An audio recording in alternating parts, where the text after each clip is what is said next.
We're back again for another vocabulary video.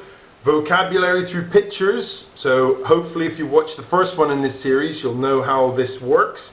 And today's topic is cities. Once again, very popular for any of you taking exams. And let's face it, most of us live in the city these days, so we should know these words.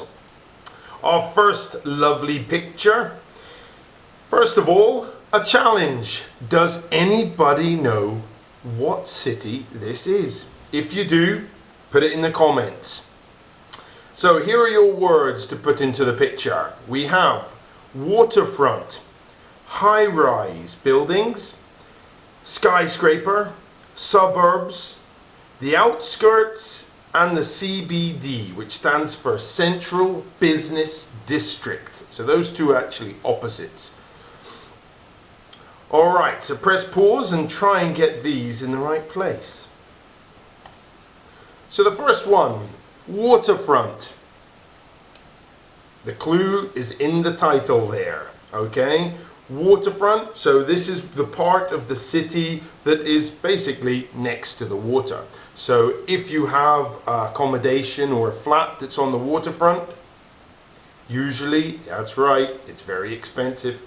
High-rise buildings nowadays, cities, all have high-rise buildings, and all this means is buildings with many floors, yeah? And skyscrapers are kind of, so here's a high-rise building in the forefront of the picture. A skyscraper is a high-rise building, but these are the really tall ones, you know, with like 50, 60 floors. Some of these crazy high buildings like the ones they're building in Dubai. And of course that you'll find in the United States as well. Suburbs. So this is where people live. So the suburbs, as you could see in the background here, there are lots of houses. So these are, as I said before, where people live. The residential areas would be another way of saying this. Or you could say, I live on the outskirts of town. So you're still in town, but you live kind of on the outside. You're emphasizing basically that you don't live in the middle. And the middle, interestingly enough, would be the CBD, the Central Business District. This is where you have all the companies, the businesses, and as it says, the business district. It's where everybody does business. And again, people tend not to live in the city centre these days, because if you do, you're paying some seriously high rent. Next picture. So a street scene for you here. Here are your words: pedestrian, pavement, curb, junction, and avenue.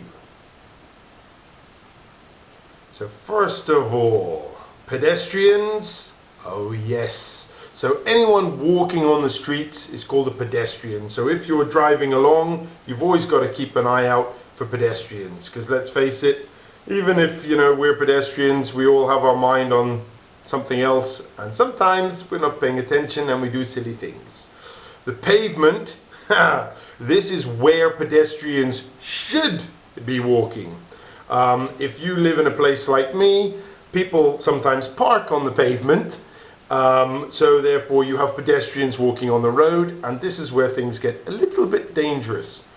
In America they call this jaywalking, incidentally, if a pedestrian is not using the pavement or crossing the road in an illegal place. In other words, where there's no pedestrian crossing or a zebra crossing, it's jaywalking.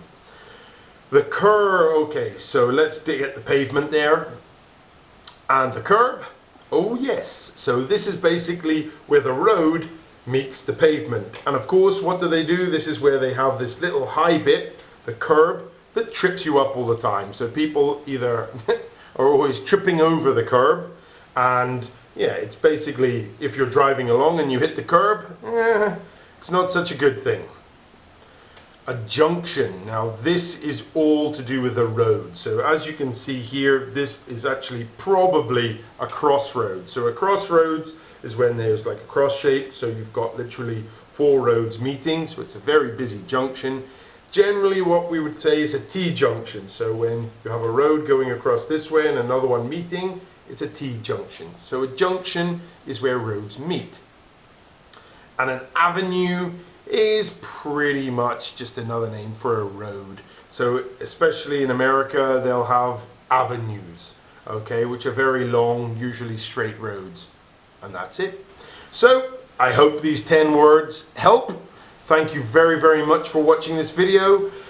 If you want any more things, we have a lovely video here called Hit the Road, which is all about driving and all the kind of words that you're going to need to express yourself when you're talking about driving or being on the road in general. Very useful videos. I think there's 3 of them, so this should give you lots and lots of vocabulary. That's all for now.